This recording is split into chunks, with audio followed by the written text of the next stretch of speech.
انوار رمضان کی اس خصوصی افطار ٹرانسمیشن میں Q21 نیوز کی پلیٹ فارم سے برادران اسلام آپ کی میزبان رضا سیفی ایک مرتبہ پھر آپ کو خوش آمدید کہتی ہوں، اور مہمان آ چکے ہیں تمام تر ہمارے پاس سیٹ پہ موجود ہیں اور ان کی طرف چلتے ہیں۔ آج کا موضوع بہت پیارا ہم نے چنا ہے، آج کا موضوع ہے نیکی کے حوالے سے۔ نیکی کیا ہے، نیکی کس طرح کی جاتی ہے، نیکی کر کے اس کو ضائع نہ کرنا، اس کو سنبھال کے رکھنا کہ وہ نیکی آپ مرنے کے بعد اپنے ساتھ عرش تک لے جائیں اور مرنے کے بعد وہ نیکی آپ کو بخشوانے کا وسیلہ بنے، آپ کے لیے وسیلہ بنے۔ تو یہ نیکی ہے کیا؟ ہم سمجھتے ہیں کبھی بہت ساری دفعہ ایسا ہوتا ہے کہ ہم یہ سمجھتے ہیں کہ ہم نے نیکی کر دی، اس کے بعد پھر ہم دوسروں کو جتاتے بھی ہیں، جتلاتے بھی ہیں اور بار بار اس کا ذکر بھی کرتے ہیں، تو ایسی نیکی تو ختم ہو جاتی ہے۔ اور پھر سامنے والے کا بھی ہم یاد چکے، کیونکہ ہم دیکھتے ہیں اگر آپ کسی کے ساتھ اچھا کر رہے ہیں تو بہت زیادہ لوگ آپ کو فار گرانٹیڈ بھی لیتے ہیں۔ تو یہ بہت سارے پہلو ہیں جو کہ عصر حاضر کے پہلو ہیں جس کے اوپر آج ہم بات کریں گے اپنے علماء کرام سے۔ بہت بہترین علماء کرام کا پینل ہمیشہ ہمارے ساتھ یہاں موجود ہوتا ہے، اور مفتی محمد وسیم صادق بندگی صاحب ہمیں جوائن کریں۔ السلام علیکم مفتی صاحب، بہت شکریہ کہ آپ ہمیں جوائن کر رہے ہیں۔ علامہ سجاد شبیر رضوی صاحب بھی آ چکے ہیں، بہت شکریہ آپ کا بھی۔ ڈاکٹر صاحب تو بیٹھے ہی ہیں اور نعت خواں حضرات بھی موجود ہیں۔ ڈاکٹر کاشف آپ کی طرف بھی میں ابھی آتی ہوں۔ پہلے میں چاہوں گی چونکہ آج جمعے کا مبارک دن ہے، دوسرے جمعے میں آ چکے ہیں، مغفرت کا عشرہ بھی چل رہا ہے، ساتھ آج 13واں روزہ ہو گیا، اتنی جلدی آدھا رمضان تقریباً گزر گیا ہے۔ علامہ سجاد شبیر رضوی صاحب میری بات ہے مسکراتے ہیں ہمیشہ، تو اور نیکی کا موضوع آج کے اعتبار سے، دن کے اعتبار سے ہم نے رکھا ہے، تو میں چاہوں گی مفتی صاحب پہلے قبلہ آپ اس پہ تھوڑی سی روشنی ڈالیے، پھر آگے چلتے ہیں۔ اعوذ باللہ من الشیطان الرجیم، بسم اللہ الرحمن الرحیم۔ ان الحسنات یذہبن السیئات، صدق اللہ العظیم۔ بہت ہی اچھے موضوع کا انتخاب کیا گیا۔ نیکی بنیادی طور پر ہم کہہ سکتے ہیں عبادت کا دوسرا معنی ہے۔ عبادت جو ہم کرتے ہیں تو عبادت نیکی ہی کو کہتے ہیں۔ اب نیکی کی مختلف شکل و صورت ہمارے سامنے موجود ہوتی ہیں۔ اگر ہم نماز پڑھتے ہیں تو یہ بھی نیکی ہے، روزہ رکھتے ہیں تو یہ بھی نیکی ہے، لیکن ہمارا زیادہ فوکس آج جو نیکی کے حوالے سے وہ یہ ہے کہ ہم خدمت خلق، دوسروں کے کام آنا، دوسروں کے ساتھ اچھائی کرنا، دوسروں کے راستے سے مشکلات کو دور کرنا۔ اگر ہم اس نیکی پر فوکس کریں تو اس کی ہمیں زیادہ ضرورت ہے، اور اس کا اجر بھی بہت زیادہ ہے۔ اس کا اتنا زیادہ اجر ہے، ایک حدیث پاک کا مفہوم ہے، نبی پاک صلی اللہ علیہ وآلہ وسلم فرماتے ہیں کہ اگر کوئی شخص یہ چاہتا ہے کہ وہ مستجاب الدعوات بنے، اچھا مستجاب الدعوات جو ٹرم ہے اس کا معنی یہ ہے کہ اس کی ہر دعا قبول ہو، تو اگر کوئی چاہتا ہے کہ اس کی ہر دعا قبول ہو اور اس کی مشکلات اللہ دور فرما دے تو وہ دو کام کرے۔ فرمایا وہ پریشان حال لوگوں کے پاس جائے جو تکلیف میں ہیں، ان کی تکالیف دور کرے اور انہیں اچھا مشورہ دے کر ان کا حوصلہ بڑھائے، بدلے میں اللہ تعالیٰ اسے دو انعامات عطا فرمائے گا۔ یعنی یہ اب نیکی ہے نا، وہ کسی کی تکلیف دور کر رہا ہے، کسی کی پریشانی دور کر رہا ہے، بدلے میں اسے دو انعامات ملیں گے۔ ایک یہ کہ وہ جو دعا مانگے گا اللہ اس کی دعا قبول فرمائے گا، اور دوسرا یہ کہ اس کی جو اپنی مشکلات ہیں وہ اللہ تعالیٰ دور فرما دے گا۔ اب میں اس سے یہ سمجھا کہ ہمیں ایک سمجھ لیں کہ ایک نسخہ بتا دیا کہ آج ہر بندہ یہ چاہتا ہے میری مشکلات ختم ہو جائیں، ہر بندہ یہ چاہتا ہے میری تکالیف دور ہو جائیں۔ اللہ کے حبیب نے ہمیں ایک نسخہ بتایا کہ تمہاری تکالیف دور کیسے ہوں گی۔ ہم میں سے ہر شخص خود اپنی تکلیف دور کرنے میں لگا ہے اور وہ دور ہوتی نہیں ہے۔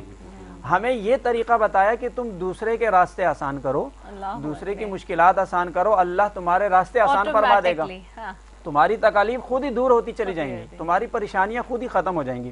اب ایک اگر میں اس کو ایک ایگزامپل دے کر سمجھاؤں کہ ہم نیکی کس کو سمجھتے ہیں، بہت چھوٹے چھوٹے کام ایسے ہوتے ہیں روزانہ کی بنیاد پر ہمارے سامنے جس کو ہم نظر انداز کرتے ہیں، معمولی سے لگ رہے ہوتے ہیں، اللہ کی بارگاہ میں وہ نیکی اتنی بلند مرتبہ ہوتی ہے کہ بعض دفعہ اس کے بدلے میں جنت بھی مل جاتی ہے۔ ایک حدیث پاک میں آتا ہے نا کہ ایک عورت جا رہی تھی، اور حدیث کے الفاظ یہ ہیں کہ وہ فاحشہ عورت تھی، یعنی اچھے کام کرنے والی نہیں تھی، اس کو کوئی بھی اچھی نظر سے نہیں دیکھتا ہے۔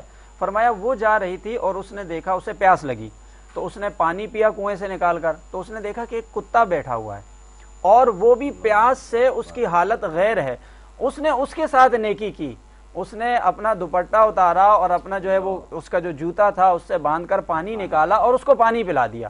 اللہ کے حبیب فرماتے ہیں کہ اللہ نے اس کی وجہ سے اس کی مغفرت فرما دی۔ اب آپ دیکھیں نا، یہ بظاہر دیکھنے میں بہت معمولی سی بات لگتی ہے، لیکن جس نیکی کے ذریعے کسی دوسرے کو فائدہ پہنچے. انسان تو اشرف المخلوقات ہے, اگر جانور کو بھی فائدہ پہنچ جاتا ہے وہ نیکی اللہ کی بارگاہ میں بہت عظیم مرتبے والی بن جاتی ہے. ایک حدیث پاک میں یوں بھی آیا, ایک صاحب جا رہے تھے اور انہوں نے راستے میں دیکھا کہ ایک درخت کی شاخ کٹ کے گری ہوئی ہے, یعنی لوگ گزرتے ہیں تو ان کے راستے میں اس سے رکاوٹ ہو رہی ہے.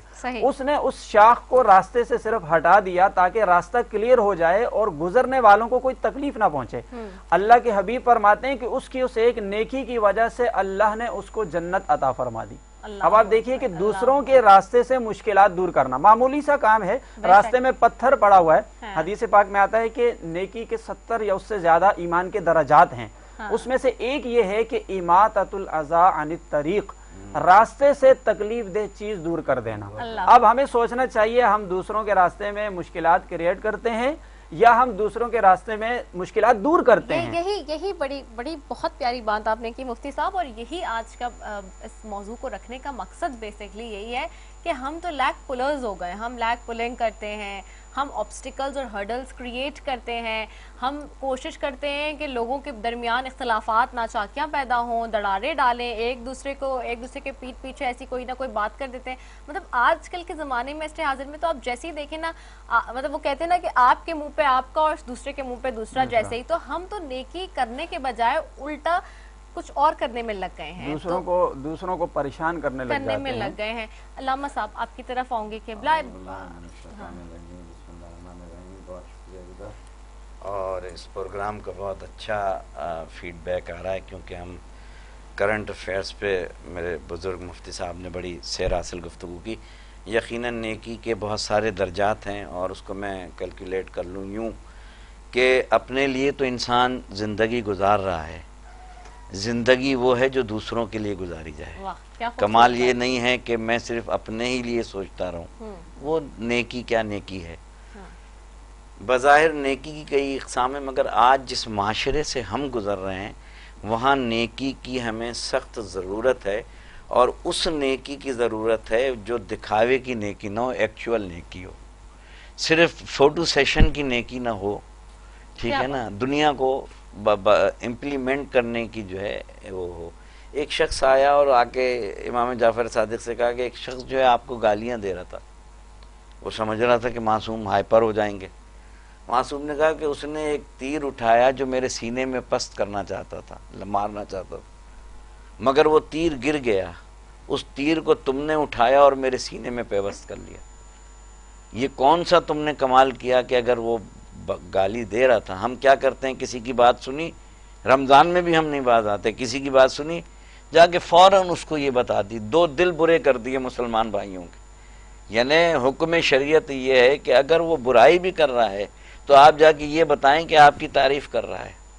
ہم کیا کرتے ہیں, اتنا پیشنس اور ٹالرنس ہی رہا نا علامہ صاحب. مسئلہ یہی ہے, آج جو بات ہم اس موضوع کو کر رہے ہیں اس کے کرنے کا مقصد ہی یہی ہے کہ پلیز کان کھول کے تھوڑا سا سنیں ہمارے لوگ, ہمارے ناظرین, ہمارے عوام جو کہ دیکھ رہے ہیں ہمارا پروگرام, کہ اس کا مقصد یہ ہے کہ اتنا ٹالرنس اور پیشنس ہی رہا. پیشنس لیول بالکل ختم ہو گیا, ٹالرنس لیول بالکل ختم ہو گیا. برداشت بالکل ہمارے مسلم معاشرے میں, بلکہ مسلم امہ میں کہیں, اس لیے ختم ہو گئی ہے کہ ہمارے پاس علم کی وہ ساخت نہیں ہے, اور ڈیلیور ہم صحیح نہیں کر پا رہے علم کو, اور جو علم کو ڈیلیور کرنے والے ہیں ان کو وہ مقام نہیں دیا جا رہا. میں ابھی جب بیٹھا یہاں تو میں نے مفتی صاحب سے یہی گزارش کی تھی کہ جو مقام علم سکھانے والے کو دینا چاہیے, جب تک اس کو وہ مقام نہیں ملے گا کہ وہ علم کن کن طریقے سے لوگوں تک پہنچائے, کنوے کرے.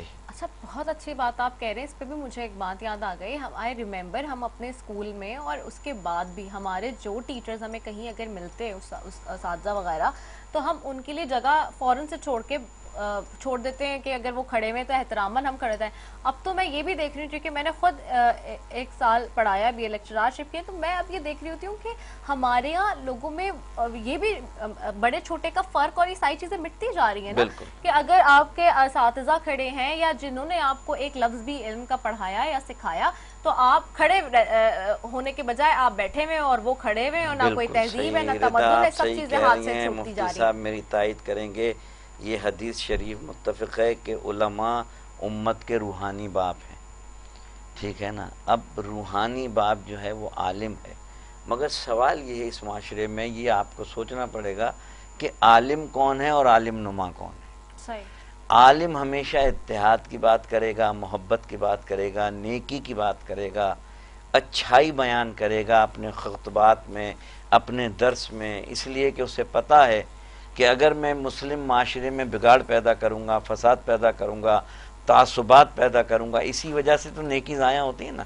ہم معاشرے میں انارکی پھیلا دیں، میں کوئی ایسی بھڑکتی ہوئی بات جا کے اپنی کمیونٹی میں کر دوں جس سے کسی مسلمان بھائی کو نقصان ہو، تو یہ نیکی تو میری بھی نیکیاں گئیں، اور جتنے لوگ فساد کر رہے ہیں ان کی ساری جو عمل ہے وہ میرے کھاتے میں آ گیا، میں اس کا جواب دے ہوں. بالکل ایسے. اور اچھا میں یہ سمجھتی ہوں کہ اگر آپ کسی کے لیے کچھ کر رہے ہیں مطلب رشتوں میں، اب تو ہم نے یہ دیکھ لیا ہے نا کہ اگر گھر میں باپ بچوں کے لیے یا شوہر بیوی کے لیے یا بیوی شوہر کے لیے یا بیوی بچوں کے لیے کچھ کری تو وہ بھی جتا رہے ہیں، جبکہ وہ بھی ایک نیکی کا درجہ ہی ہے، کیونکہ فرض نہیں ہے یہ سارے معاملات جو کہ والدین کے حقوق اولاد پہ، اولاد کے والدین پہ، شوہر کے بیوی پہ، بیوی کے شوہر پہ، یہ جو پورے ایک چیپٹرز ہیں ہمارے پاس قرآن میں بھی ہمیں ملتی ہیں ساری چیزیں. تو اس میں آپ اگر کر رہے ہیں تو وہ نیکی کے زمرے میں آ رہا ہے بہت کچھ، لیکن ہم وہ نیکی بھی ضائع کرنے جب ہم غصے میں جتلا دیتے ہیں یا بتاتے ہیں کہ نہیں جی میں نے تو یہ کیا، میں نے تو یوں کیا، میں نے تو ایسے کیا. اچھا ایک کام اور کرتے رہتا، یہ بھی سن لیں آپ. ہاں. ہم نے ایک ہاتھ سے دیا، دوسرے ہاتھ کو پتہ نہ پتہ چلے نہ نا. چلے. مگر ہوتا یہ ہے اس مسلم معاشرے میں کہ ہم نے کسی کی کے ساتھ کچھ کر دیا، نیکی کر دی، تب اس کا ڈھنڈورا پورے معاشرے میں پھیلائیں گے تاکہ اس کی عزت نفس مجروح ہو. میں اسی پہ یہ کیا ہوتا ہے، آخری بات کر دوں کہ راشن، جب راشن بٹتا ہے آپ دیکھتی ہیں بہت بڑے بڑے، میں تو خیر اس بات کے بالکل لوگ بہت سارے یہاں اس پلیٹ فارم سے برا مان جائیں گے، لیکن میں اس بات کے بالکل حق میں نہیں ہوں. مجھے یہ سمجھ میں نہیں آتا جو چیریٹی، جو ویلفیئر کا کام بہت دکھاوے کے ساتھ کیمرے کے سامنے اور اس کی تشویش، اس کی جو ہے وہ اتنی زیادہ اس کی جو ہے وہ پبلسٹی کر کے مارکیٹنگ کر کے کیا جاتا ہے، مجھے وہ سمجھ میں نہیں آتا، کیونکہ ہم وہ بالکل مجھے لگتا ہے کہ جو ہمارے مذہب میں کانسیپٹ ہے اس کے بالکل اگینسٹ ہے وہ سب کچھ. تو آپ کو اگر کچھ کرنا ہے تو اپنے گھر میں بٹھا کے چپ کر کے آپ کریں، کہ آپ کو ایک ہاتھ سے بھی کریں تو دوسرے، بلکہ آپ وہ کہتے ہیں نا کہ آپ کے کرامن کاتبین کو بھی نہ پتہ چلے کہ آپ خلفائے راشدین اور اہل بیت جتنی نیکیاں کرتے تھے رات کو چھپ چھپ کے جو ہے وہ، مفتی صاحب ایسا ہی ہے نا، چھپ چھپ کے جو ہے سرانے روٹیاں رکھ کے جاتے تھے. وہ گھومتے تھے کہ ان کی رعایا میں کوئی بھوکا تو نہیں ہے، ٹھیک ہے نا. اور ہم مسلمان بینگ مسلم ہم نے اپنے پہ امپلیمنٹ کیا کہ بہت بڑی، آپ دیکھیں نا. نہیں، اور لوگ آ کے پوچھتے بھی ہیں اور لوگ کہتے بھی ہیں، میں نے بہت سارے یہ دیکھا ہے جو خود پبلسٹی اور پروموشنز کے ساتھ کریں گے، وہ آپ سے آ کے پوچھیں گے آپ تو اتنے بڑے یوں ہیں، اس عہدے پر ہیں، اس منصب پہ، تو آپ نہیں کچھ کرتی، آپ ہی نہیں کرتے. بھائی آپ کو بتا کے کریں گے کیا؟ آپ کو کیوں بتا کے کریں، یا کیوں دکھاوا یا دکھا کے کریں؟ مفتی صاحب حیران کن بات ہے، کل یہاں سے میں ایک افطار پارٹی میں گیا تھا اور میں سوچ رہا تھا کہ وہاں جو بوفے لگا ہوا تھا وہاں کھانے کی کون سی ایسی چیز نہیں تھی جو نہیں تھی. میں مستقل میں کھاؤں گا کیا، میں صرف اس سوچ میں تھا کہ پتہ نہیں کتنے غریب جو ہیں اس وقت پتہ نہیں افطار کیا کر رہے ہوں گے کہ نہیں کر رہے ہوں گے. یقین مانے رضا، ایسے ایسے سفید پوش ہیں جو بھوکے تو سو جاتے ہیں مگر آپ سے کہتے نہیں ہیں عزت. بالکل صحیح کہہ رہے ہیں. یہ نیکی کریں، خاموشی سے ان تک جو ہے وہ خاموشی سے کرنی چاہیے بالکل. اور لوگ جتنا بتا کے دکھاوا کر کے، یہ بھی غلط ہے. میں تو دیکھ رہی ہوتی ہوں کہ آپ اپنے گھر میں کسی کے ساتھ، اپنے ڈرائیور، ملازمین کے ساتھ، ماسی کے ساتھ اور اس طرح کے لوگوں کے ساتھ بھی اگر کچھ کر رہے ہوتے ہیں اچھائی، تو پھر وہ گنوا رہے ہوتے ہیں سب میں بیٹھ کے، آپ وہ پارٹیز میں بیٹھ کے بتا رہے ہوتے ہیں، سب کو بتا رہے ہوتے ہیں کہ میں نے اپنے نہیں. اگر رغبت دلانا چاہ رہے ہیں نا آپ اگر آپ یہ چاہ رہی ہیں کہ آپ نے کوئی نیک کام کیا، آپ چاہ رہی ہیں کہ آپ کی سہیلی، آپ کی کوئی عزیز، اس کو رغبت دلاؤں کہ وہ بھی یہ نیکی کرے، تو یہ اچھا ہے کہ آپ تبلیغ کریں. مگر تبلیغ یہ نہیں ہے کہ ایک آٹے کی بوری دے کے آپ اتنا بڑا فوٹو کھنچوا کے اس کی عزت نفس میں. اصل میں اس پہ دو پہلو ہیں، اگر ٹائم ہو تو اچھا اس پہ ہم بالکل کریں گے. مفتی صاحب آپ کی طرف میں آ رہی ہوں اور اس پہ دونوں میں ڈیٹیل میں ہی جاؤں گی. تھوڑا سا میں اپنے مہمان سے بات کروں پھر میں آپ کی طرف بھی آ رہی ہوں. اچھا محمد کاشف صاحب، ڈاکٹر صاحب سب سے آج جو ہم بات کریں خاص طور پہ وہ گردے کے حوالے سے بات کریں. اور گردہ ناظرین جو آپ کی باڈی پارٹ کا بہت انتہائی اہم حصہ ہوتا ہے، اور رمضان میں تو چونکہ پانی کا انٹیک بھی کم ہوتا ہے اور ساری چیزیں ہوتی ہیں اور آپ اتنے زیادہ لیکوڈز نہیں لے پا رہے ہوتے, لیتے بھی ہیں تو بہت اس طرح سے نہیں مقدار پوری ہو پا رہی ہوتی, تو بہت زیادہ امپورٹنٹ پارٹ ہے. تو کتنا زیادہ اس یہ باڈی کا فنکشن ہمارے لیے امپورٹنٹ ہے, پہلے تو میں چاہوں گی ون لائن میں تھوڑا سا یہ بتا دیں لوگوں کو, کیونکہ لوگ بہت نگلیکٹ کرتے ہیں اس بات کو. جی بالکل, بہت شکریہ آپ نے مدعو کیا مجھے. یہ سوال بہت ضروری ہے اور اچھا ہے کہ آپ کے پروگرام کے توسط سے گھر بیٹھے لوگوں کو بھی اس کا اندازہ ہوگا. گردہ بہت اہم اعضاء ہے. ہمیں شاید عام عوام کو یہ لگتا ہو کہ صرف یورین بنانا اس کا کام ہے, لیکن نہیں, گردے کے متعدل وہ اس کے کام ہیں ہمارے جسم میں. ہمارا بلڈ پریشر گردے سے کنٹرول ہوتا ہے, بہت سے لوگ یہ بات نہیں جانتے.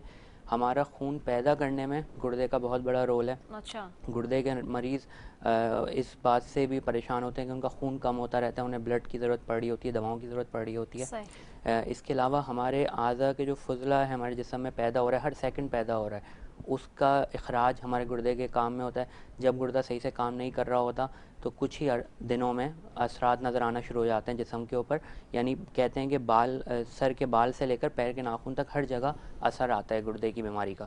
تو یہ بے شک یہ بہت ضروری آرگن ہے ہمارے جسم کا. اچھا, کن کن وجوہات ہیں, اب یہ آ جاتے ہیں کہ کون کون سی جو ہم ایک تو ریزنز اور نیگلیشنز ہماری کیا کیا ہے جس کی وجہ سے جو گردے کا مرض ہے وہ لاحق ہوتا ہے. بالکل بے شک. دیکھیں پاکستان میں اور پوری دنیا میں بھی بہت زیادہ گردے کی شرح بڑھی ہوئی ہے, گردے کے امراض کی شرح. یعنی کہ ایک جائزے کے مطابق 4 میں سے 1 مریض پاکستان میں, 4 میں سے 1 انسان گردے کے مرض میں مبتلا ہے. بالکل. تو اس کے لیے اس کے بارے میں جاننا بہت ضروری ہے. سب سے امپورٹنٹ چیز شوگر, سب سے کامن وجہ جو گردے کی بیماری کی شوگر ہے اور بلڈ پریشر ہے. تو اگر اس پہ قابو پایا جائے تو گردے کے مریض میں آدھے سے زیادہ مریض اس سے صحیح ہو جاتے ہیں. اس کے علاوہ دل کا عارضہ, پانی کی کمی, گردے کی پتھری, اور آخر میں کہ جو درد کی دواؤں کا استعمال ہو رہا ہے, بے دریغ درد کی دواؤں کا, پین کلرز کا, بغیر ڈاکٹر کے مشورے کے دکان پہ جاتے ہیں اور میں اس طرح کہوں گا کہ ٹافیوں کی طرح دوائیں مل جاتی ہیں. بالکل. تو اس میں یہ ہوتا ہے کہ وہ گردوں پہ اثر انداز ہوتی ہیں اور پھر گردے کے مرض کی ایک بہت بڑی وجہ بنتی ہیں. اچھا, ایک چیز تو اور ہے کہ کن احتیاطی تدابیر کو استعمال کرنی چاہیے اگر کوئی گردے کا مریض ہے یا کوئی چاہتا ہے کہ اس کو گردے کا مرض لاحق نہ ہو, اسپیشلی یہ جو آپ نے سٹونز والی بات بتائی, کیونکہ یہ تو ہر دوسرے بندے کو میں دیکھ رہی ہوں بیچارے کہ کسی نہ کسی گھر میں کوئی ایک شخص تو ایسا ہے جس کو گردے میں سٹون کا مسئلہ ہے. بالکل بے شک, آپ نے بالکل بات صحیح کہی. جو ہم جس جگہ رہ رہے ہیں, کراچی کا شہر ہو گیا, ملتان وغیرہ, یہ اس کو سٹون بیلٹ کہتے ہیں پاکستان کی. یعنی یہاں گرمی کی شدت کی وجہ سے, ڈرائی کلائمیٹ کی وجہ سے ہمارے پاس اسٹون سب سے زیادہ ہے, بہت کامن ہے. تو بے شک اس کے بارے میں خیال کرنا چاہیے. میں آگے بتاتا ہوں. بیسکلی جنرلی ہر بندے کو کوشش کرنی چاہیے کہ اگر اسے شوگر ہے, بلڈ پریشر ہے, تو اسے قابو میں رکھے. اگر نہیں بھی ہے تب بھی ان چیزوں کا استعمال نہ کرے جس سے آگے اس بیماری کے لاحق ہونے کا اندیشہ ہو سکتا ہے. اس کے علاوہ اسموکر اگر ہیں تو اسموکنگ کو کم کریں, اسموکنگ کو ختم کرنے کی کوشش کریں. اس کے علاوہ یہ کہ اپنے وزن کو ایک لمٹ میں رکھیں, وزن کو بڑھنے نہ دیں. ایکسرسائز کو اپنی زندگی کا بہت امپورٹنٹ حصہ بنائیں. کوشش کریں کہ دن میں 30 منٹ کم از کم, ہفتے کے 5 دن تو واک کریں. ٹھیک ہے. اور پانی کا استعمال, جیسے آخر میں اسٹون کے اوپر آپ نے بات کی, تو پانی کا استعمال, کاربونیٹڈ ڈرنکس کا استعمال, یہ بہت عام ہو گیا ہے. وہ بھی پانی کا استعمال بہت ضروری ہے. پانی کوشش کریں کہ 8 سے 10 گلاس پانی تو روزانہ ضروری پئیں. تو 8 سے 10 گلاس روزانہ. ٹھیک ہے. اور ہم تو 2-3 گلاس ہی پی پاتے ہیں. بالکل یہی سب سے زیادہ میرے خیال سے وجہ بنتی ہے. بے شک بالکل ایسا ہی ہے. اور کوشش کریں, اس کا طریقہ یہ ہوتا ہے جیسے ہم بھول جاتے ہیں پانی پینے کا, تو ایک میں اپنے مریضوں کو یہ بتاتا ہوں کہ مائل سٹونز بنائیں. مائل سٹون سے مراد کہ عادت بنا لیں کہ میں جاگوں گا تو 1 گلاس پانی پیوں گا, میں ناشتہ شروع کروں گا تو 1 گلاس پانی پیوں گا, اسی طرح دوپہر کا کھانا رات کے کھانے سے پہلے پیوں گا, جاب پہ پہنچوں گا تو پانی پیوں گا, جاب سے گھر واپس آؤں گا تو پانی پیوں گا. یہ بڑا اچھا بتا رہے ہیں آپ بھولیں گے نہیں پانی پینے کو. یہ بہت اچھا آئیڈیا. بالکل یہ بالکل ایسے ہیبیچول ہو سکتا ہے. تو اس سے پانی کی مقدار صحیح رہتی ہے. اور ہم اس بہت سارے مرض جو پریونٹیبل ہیں, یہ عام چیز ضرور ہے, ہم اس پہ پریشان ہوئے کہ ہر 4 میں سے 1 بندہ. ڈاکٹر صاحب sorry to cut you between, minimum پانی کتنا 8 سے 10 اگر نہیں پی پا رہا بندہ تو کتنے گلاس پیے منیمم ہونا چاہیے کہ اس سے کم نہیں؟ یہ آپ لوگوں کو زیادہ لگ رہا ہوگا لیکن یہ 8 ہی منیمم ہے. 8 منیمم ہے. او مائی گاڈ. تو ہم تو بالکل نہیں پی پاتے, اس کے آدھے بھی نہیں پی پاتے مجھے لگتا ہے. اپنی روٹین میں لائف سٹائل اتنی زیادہ ہو گئی ہے. اتنا پینا چاہیے بالکل. آئیڈیلی اتنا. یعنی کہ ٹوٹل کتنے لیٹر پانی بن گیا؟ دیکھیں 1 گلاس کو اگر ہم کہیں کہ 250 ml ہے تو اس کے حساب سے 2 لیٹرز تو بن گیا. ہم 2 ایک لیٹر. اچھا یورین آؤٹ پٹ جو ہم کہتے ہیں نا ایک بندے کو آتا ہے وہ ہم کہتے ہیں 1.5 لیٹر اگر یورین آ رہا ہے پورے دن میں تو ہم کہتے ہیں اچھا یورین آؤٹ پٹ آ رہا ہے. تو 1.5 لیٹر یورین آنے کے لیے کم از کم اس سے زیادہ تو پانی پینا چاہیے تب جا یعنی کے. کہ 2 لیٹر پانی پینا چاہیے. بالکل بالکل. اوکے آئی سی. ٹھیک ہے. اچھا دوسرا یہ کہ ہاں جیسے ابھی آپ بتا رہے تھے کہ پریونشن کیا ہے اس کی اور لائف سٹائل میں کیا تبدیلی کرنی چاہیے تاکہ گردے کا مرض جیسے نہ میں نے ہو. بتایا کہ یہی ہم لائف سٹائل میں اپنی عادت بنائیں, پانی کے پینے کے استعمال کو بڑھائیں. دوسری ہم تیل کے ہم بہت عادت ہے ہمارے, ہم تیل کا استعمال ہماری غذا میں بہت زیادہ ہے, آئلی چیزوں کا یہ, اور اس کے ساتھ ساتھ نمک کا بہت زیادہ استعمال ہے. یہ ساری چیزیں وہ ہیں. اور شوگر کا بھی استعمال, شوگر کا raw sugar it's like a poison, میں ہمیشہ کہتی ہوں. بالکل ڈائبٹیز آپ کو جیسے میں نے بتایا نمبر 1 کاز ہے گردے کی بیماری کی, تو اگر آپ شوگر کو قابو کریں تو آپ بہت حد تک اس پہ قابو پا سکتے ہیں. نہیں ہمارے ناظرین کو بتانا چاہیے, جبکہ حالانکہ پاکستان میں شوگر کی قیمت کتنی زیادہ بڑھتی جا رہی ہے, لیکن میں تو یہ کہتی ہوں کہ چینی کا اگر آپ بائیکاٹ کر دیں, یعنی کہ آپ اتنی مہنگی بھی ایک تو لے رہے ہیں اور اتنی مہنگا زہر لے رہے ہیں آپ اپنے ہاتھ سے, اس کا علاج اتنا ہی مہنگا, وہی نا, اور آپ اپنے ہاتھ سے اتنا مہنگا زہر لے رہے ہیں. میں نے تو پچھلے 6-8 مہینوں میں ڈاکٹر صاحب جی کچھ کہہ رہے ہیں علامہ صاحب پوچھ رہے ہیں چینی کا آلٹرنیٹ. ہاں نہیں چینی کے آلٹرنیٹس بہت ہیں. میں نے تو پچھلے 6 مہینوں میں اپنے گھر میں چینی بند کری ہوئی ہے بالکل. اس کے آلٹرنیٹ پہ چلے جائیں آپ, یعنی کہ گڑ وغیرہ پہ چلے جائیں یا براؤن شوگر پہ چلے جائیں, وہ زیادہ بہتر ہے. یہ را شوگر تو آپ کے لیے زہر ہے, اٹس کمپلیٹلی پوائزن. اچھا اب روزے کی حالت میں جو گردے کے ہمارے پیشنٹس ہوتے ہیں ان کے لیے ان کے متعلق کیا احتیاطی تدابیر ہیں, اور روزے میں ان کو کیا کن کن باتوں کا خیال رکھنا چاہیے؟ یہ بہت اہم سوال ہے, اور یہ اکثر میرے مریض ابھی رمضان شروع ہوا ہے تو انہوں نے بہت ایجوکیٹڈ ہیں, تو وہ پہلے آ کے رمضان شروع ہونے سے پہلے آ کے ملتے ہیں اور پوچھتے ہیں اس سوال کے بارے میں. تو اس کا جواب یہی ہے کہ پہلے اپنے معالج سے ملیں, اپنے فزیشین سے ملیں, اسپیشلسٹ سے ملیں, اور روزے شروع کرنے سے پہلے ایک دفعہ اپنے ٹیسٹ کرا لیں, تاکہ ہم بیسکلی کیا کرتے ہیں, ہم یہ دیکھتے ہیں کہ کیا رپورٹوں کی ٹرینڈ کیا چل رہا ہے, کیا رپورٹیں اسٹیبل ہیں, جس کو ہم اپنی زبان میں کہتے ہیں stable kidney disease. Stable kidney disease کا مطلب ہے کہ رپورٹیں بڑی ہوئی ہیں لیکن اپنی جگہ پہ رکی ہوئی ہیں, یعنی کہ مریض نے اس کے لیے کون سے ٹیسٹ ہیں بیسک جو کروانے چاہیے انسان کو اپنے آپ کو چیک کرنے کے لیے؟ دیکھیں آپ جو ہر مریض ڈفرینٹ ہے, ہر مریض کے جو فزیشین ہیں پرسنل فزیشین وہ زیادہ بہتر انہیں بتائیں گے, لیکن جنرلی گردے کے ٹیسٹ جاننے کے لیے سیرم کریٹینین کا ٹیسٹ, یورین البومن کا ٹیسٹ اور یورین ڈی آر کا ٹیسٹ, یہ 3 ٹیسٹ اگر آپ کو گردے کا مرض نہیں بھی ہے تو سال بھر میں ایک دفعہ کرا لینا چاہیے, تاکہ ہم اس کے بارے میں اپ ٹو ڈیٹ رہ سکیں کہ بھائی یہ ہم اب گردے کا مرض نہیں, باڈی فنکشن ہمارا صحیح کر رہا ہے نہیں کر رہا ہے کیا ہے. اچھا نہیں یہ تو آپ نے بتایا, دوبارہ سے بتا دیں یہ ٹیسٹ. ایک تو سیرم کریٹینین کا ٹیسٹ, سیرم کریٹینین, ہاں, یورینری البومن, اوکے, اور یورین ڈی آر. ٹھیک ہے. اچھا اب یہ کہ ظاہر سی بات ہے اگر کسی کو یہ پرابلم ہے گردے کے حوالے سے اور وہ روزہ رکھ رہا ہے, تو پھر ڈاکٹر صاحب اس کو افطاری میں اور سحری میں کن چیزوں کا خیال رکھنا؟ بالکل دیکھیں, پہلے جیسے میں نے کہا کہ پہلے تو اپنے ڈاکٹر سے مشورہ کریں کہ رپورٹوں کی مقدار دیکھیں وہ کہ کس نوعیت کی رپورٹ ہیں اور اس پہ ایڈوائز کریں.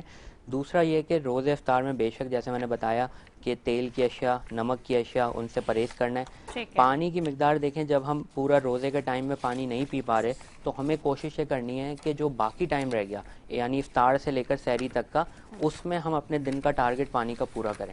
یعنی ایسا نہ کریں گے پانی کی کمی کا شکار ہو رہے ہیں اس کی وجہ سے, تو اگر ٹارگٹ پورا کر لیں تو بے شک بالکل روزہ تو میں کہوں گا کہ ایک طرح سے علماء کرام زیادہ بہتر جانتے ہیں کہ جسم کی زکوٰۃ ہے. تو یہ تو ہم لوگ اب بات ہوتی ہے 1400 سال سے اسلام نے ہمیں سکھایا ہوا ہے روزہ کتنا ضروری ہے. آج کی دنیا انٹرمیٹنٹ فاسٹنگ کے اوپر ریسرچز کر رہی ہے, اور ہارورڈ یونیورسٹی کی بھی ریسرچ ہے جس میں انہوں نے اس کے فوائد بتائیں. تو سوچیں تو روزہ تو بے شک ہر مریض کے لیے روزہ رکھنا فائدہ مند ہے, لیکن کچھ جگہوں پہ جب گردے کی رپورٹیں یا کوئی اور بیماری بڑھ سکتی ہے تو اس وقت آپ کے فزیشین, آپ کے معالج آپ کو روزے سے روکنے کا کہیں گے, لیکن اس کے بعد انشاءاللہ جب طبیعت بہتر ہو جائے آپ قضا کر سکتے ہیں, کوئی ایسا مسئلہ نہیں. ٹھیک ہے, چلیں بہت اچھی گفتگو رہی ہے جی. ڈاکٹر صاحب ڈاکٹر سید محمد کاشف صاحب ہمارے ساتھ موجود ہیں اور جی بتا رہے ہیں کہ کس طرح سے آپ نے اپنی باڈی کو بہتر رکھنا ہے. ورزش کی دیکھیں ڈاکٹرز تو ہمارے جو بھی آ رہے ہیں اس مہینے میں وہ یہی بتا رہے ہیں کہ آپ نے ورزش تو کرنی ہے, 30 منٹس, کوئی 45 منٹس بتا کے گیا ہے, تو یہ آپ کے اٹس پارٹ, اٹس مینڈیٹری, آپ نے واک کرنی ہے, واک کریں. اور میں تو اس لیے بہت انکریج کرتی ہوں لوگوں کو جو واک کرتے ہیں کہ واک سے آپ کی واقعی پوری باڈی فنکشنز پہ اور پوری باڈی پہ اوور آل